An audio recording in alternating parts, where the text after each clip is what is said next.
He could only get 50 or so parishioners in his church before, but Pastor Terry Jones' threat to burn Korans brought on a media frenzy and a new global audience of hundreds of millions, as well as public condemnation by almost every world and American political and religious leader. The latest strange twist came Thursday. Jones claimed that in exchange for withdrawing his threat to burn Korans, a controversial Islamic center planned for New York near the 9/11 site would be abandoned by the imam behind it. We felt that that would be a sign that God would want us to do it. The American people do not want the mosque there, and of course Muslims do not want us to burn the Quran. The imam has agreed to move the mosque. We have agreed to cancel our event on Saturday. But the message from God was apparently garbled. There's no agreement to abandon the New York Center by its backers.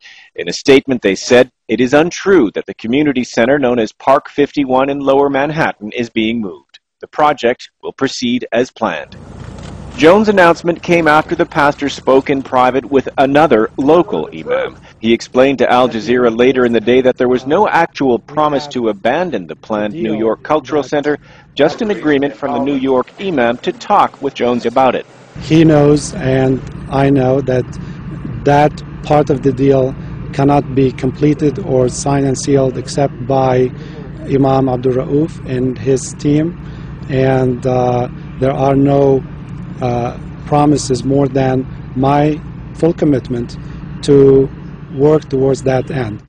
With the pastors toing and froing, it's safest to say that the Koran burning plan has, for now, just been suspended, along with the risk of a global political and religious conflagration.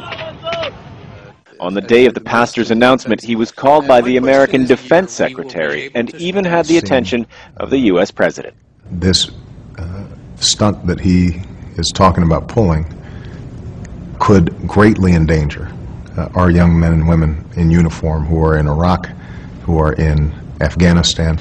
Even if this appears to be the end of the Koran burning saga, many say a dangerous precedent has been set.